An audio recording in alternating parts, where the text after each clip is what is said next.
Welcome back to Red Tails. I have been working on a few little side projects here. I do have a couple other podcasts to release.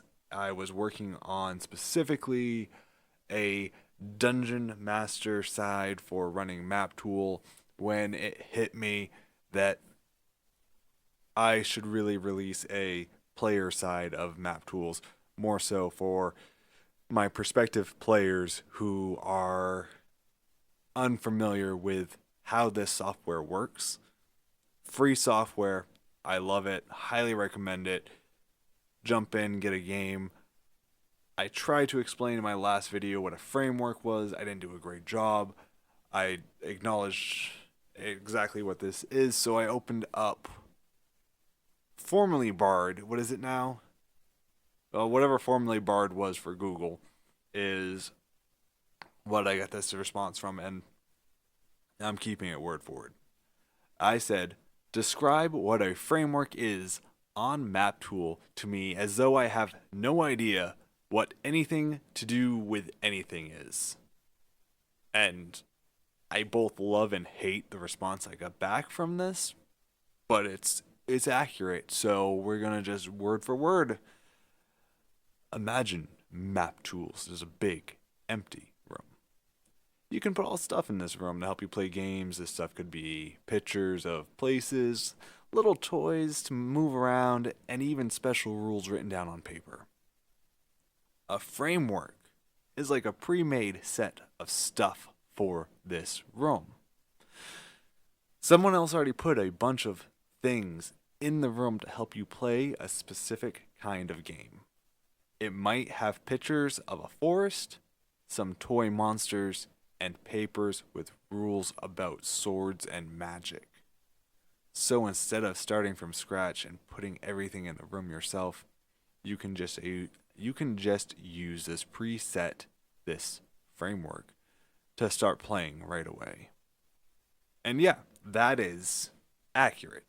Somebody else has done the legwork to get this feature of MapTool to work. Because MapTool, I hate it. I love it, but I hate it. For what it is very basic. I downloaded it probably a half dozen times since 2005 to now, trying to figure out how to. It didn't make sense. I hated it. Didn't understand it. Didn't know how to read forms because, literacy and whatnot in America is horrible. So, that being said, figured it out, and it's pretty cool. Love it. If you're not running the games, it is a lot easier. If you're running the games, I do recommend that you would use this. Get the Discord for MapTool server, and pretty much whatever system you're looking for, it should be there. Find it. I would search for the .campgn, I believe, the .campaign file that they have, and typically it's there. You download it, and it should be good to just run it. Add whatever you need to it. Should be golden. Since that is the case, my video here specifically is not necessarily going to fit your needs. I will show you a little bit of two different frameworks. One is from Adventure Magic 123, and the other one is, I've already forgotten who it's from, but I like it. It's a very crisp, clean looking version of 5e, and give credit where credit is due. This person is a genius in their own right. It is the D&D 5e Takehara, Takehara. Rod looks like to be the first name, or at least in Discord. Seems like a great guy. Yeah, give it a shot. There are a couple other ones in here too. They vary. I'm not saying anything bad about the other ones. It's just this one I liked the most.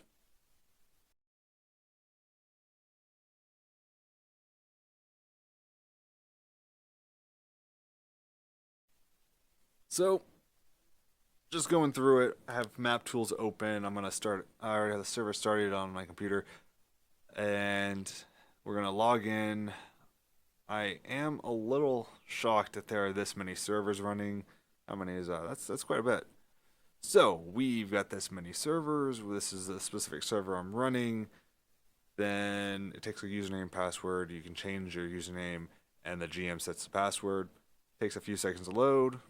I've got a black screen here, so GM's gonna have to show me where I'm at. Boom, easy. Okay.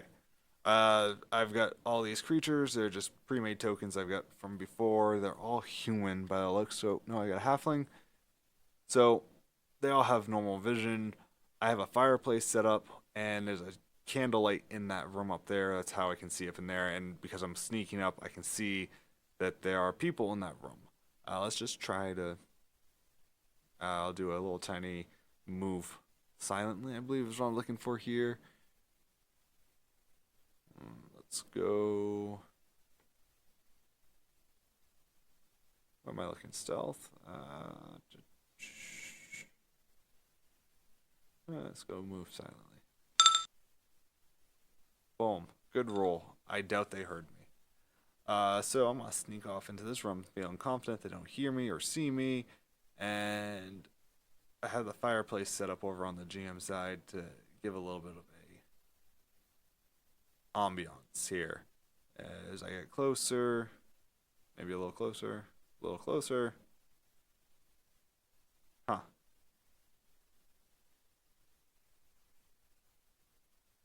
I think I know what's wrong. Let me. Yeah, okay, hold on. I fixed it over there. Yeah.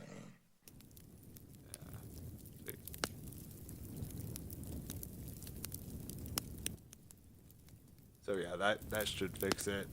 For that, as a GM problem, just start a little. So what I did here, just add a little candle to myself, so I have a candle. This is what I see. They move, they can see it too. So we're just gonna move up here. There's a door here. Move everyone. Move everyone into the light. Come on.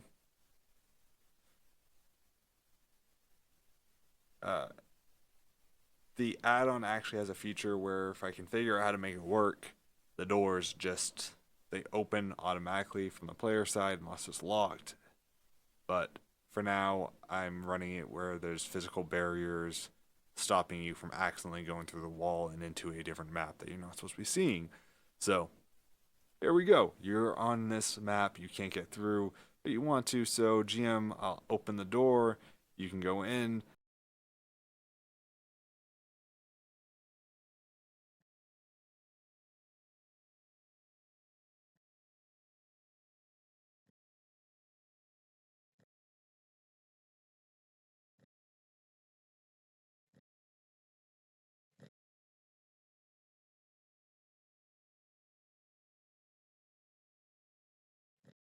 Bring this guy over, and he makes some noise.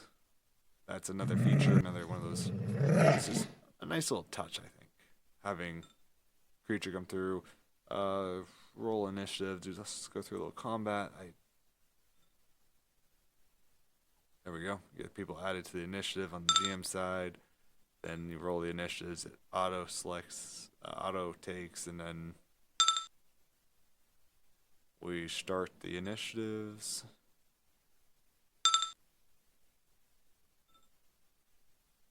All right, all right, all right.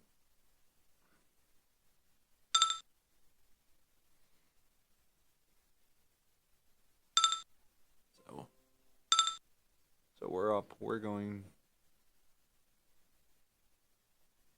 to just do a little melee attack on this little critter.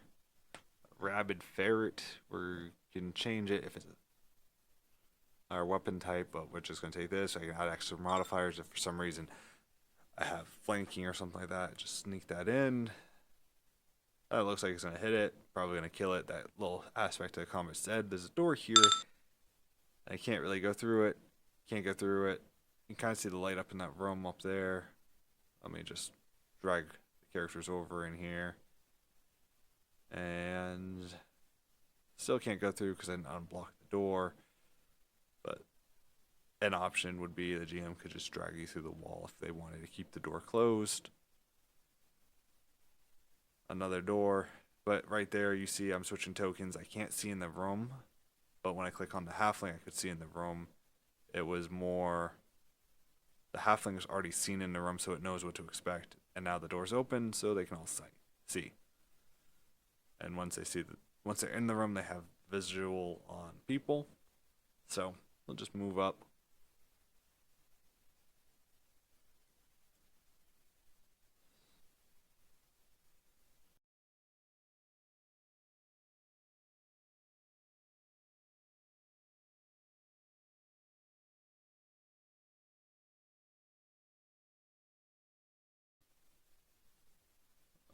Do a little tacky.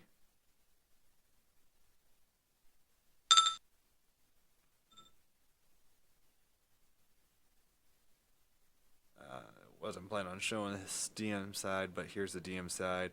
I can open this character sheet, and this is just where I could make the edits for the health on him. Obviously, I could change other stats as well here, but I'm gonna just drag this over here. So, as a player, you could have your character sheet open off to the side. You can change the size of it so it's not so big. But for me, right now, this is it.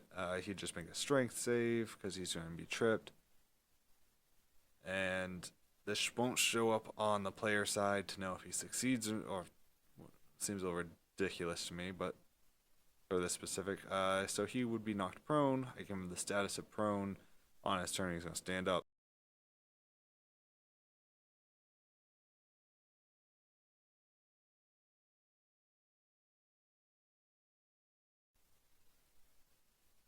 All right, so let's see. So if we're going to attack, it's going to say, do you want to override? Say yes. We're going to override the turn order. Attack. Won't hit. And we'll just move on. So she comes down. She does to do her spell. I do a will save. Crushed it like a boss. And now we're on to the next. He comes up. You can do little pin drops right here with movement where you click and bring them up, or bring them here and turn them again, so you can just measure yourself out. And this is why, yeah, I'm holding a candle, so I can't actually do that. I do the single. And you get the gist of it. Like, I attack. Pretty much done attacking. Let's just,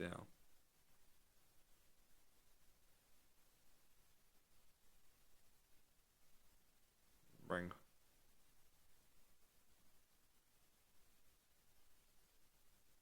her in. These are the spells that she has. If I want more detail on them, I can click on it. It opens a browser window. Let's just see. This one is a touch attack. I want to use this one, so we're going to use a touch attack, which means that's close enough to touch the guy.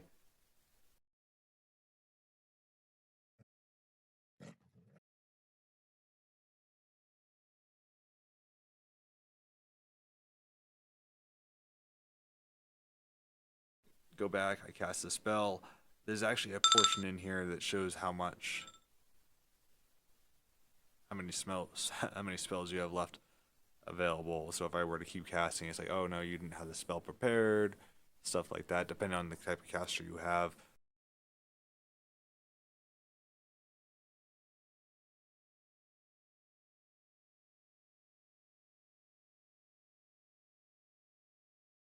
Let's see if we would have even beat the touch AC. We'll go in, we'll give it a shot. There's no way, so there's no point in doing the save. So I wouldn't have even done that. But this guy comes up to the door. He sees the guy, and he's like, hey, I recognize him. We are in trouble. Let's just, let's,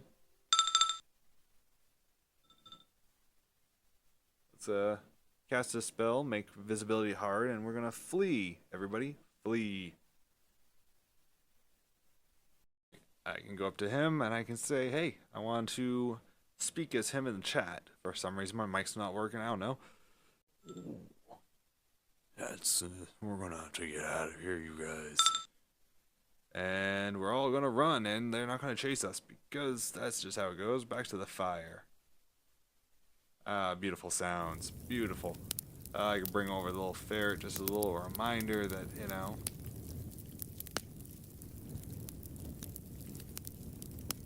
Ah, it's there. It can growl. Oh, that one's dead. But not the point. Just turn off the sounds. Let's move people around a little bit. Get rid of the fire noise. And let's bring her down.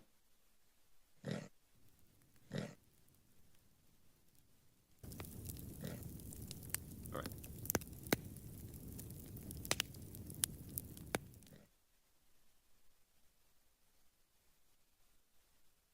So I can go through on her, and I can do combat maneuvers depending on the system.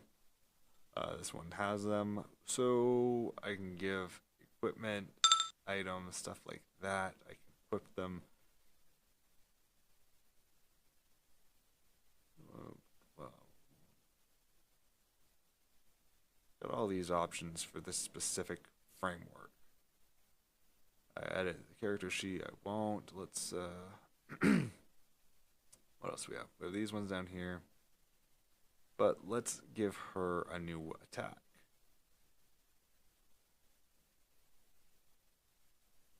Fist of Goud.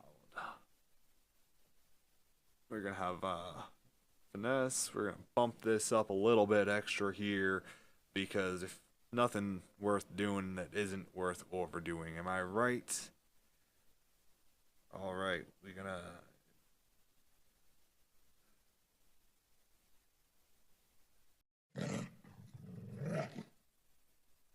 So we move on over and we're gonna punch her in the face.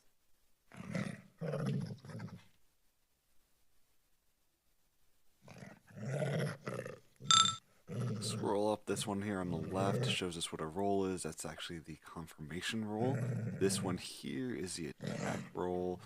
The damage for that, then this is the times 12 on the right, showing us all the possible damage that you would have done with a multiplication of 12 for a crit. I think it's safe to say that she's probably succeeded.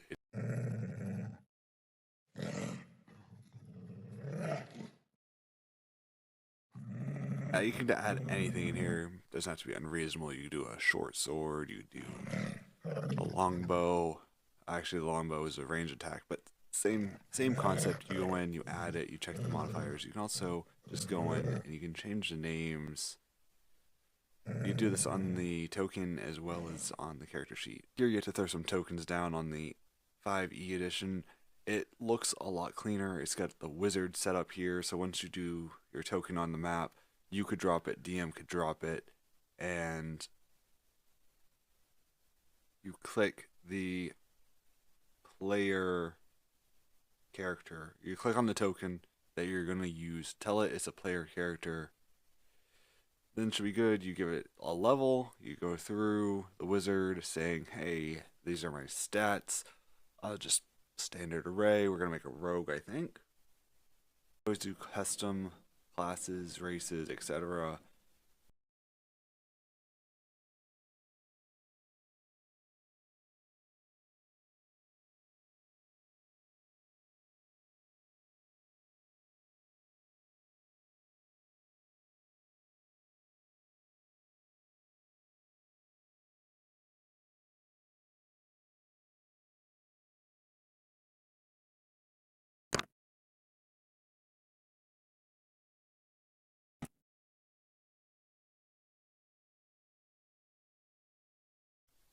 Open it back up, make sure it's still. You notice HP hasn't been transferred over, so I just have to go in, update this here.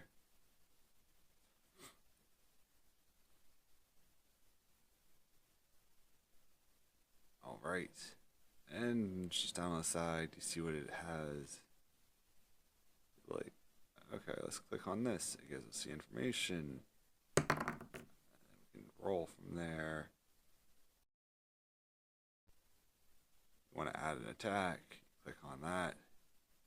Type in the type of weapon it is, add the right details to it.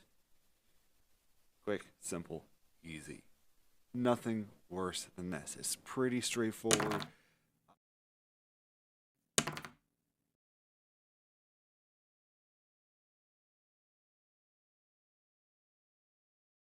You'd have to leave those here. GM copies that over to a new map, and we're done. If you'd like to support anything I'm trying to do here, please like, subscribe. If you want to have a larger impact, I would suggest finding me over on Start Playing Games. They do take a chunk off the top to keep the servers running, but at least together we'll have the experience of enjoying each other's company, rolling some dice, and she'll give you some hands-on experience working with MapTools itself.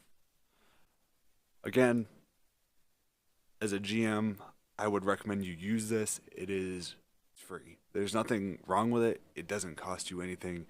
A little bit of space on your computer. I recommend you download it, join the Discord, find the framework you want to run for yourself, give it a shot. There are probably a couple variants. See which one works best, and if it doesn't work, you just delete the thing, and all you wasted was some time. That being said, as a player, don't worry too much about MapTools. Yes, it will vary between uses between games and systems and GMs, whoever has whatever set up however they want. Typically, they'll be able to tell you where things are located if it's a little bit tricky, and then from there, straightforward. You click some buttons to roll some dice, you look at the map. It's simple, and yeah. Thank you for listening in. I appreciate you, and do consider joining next time where adventure waits.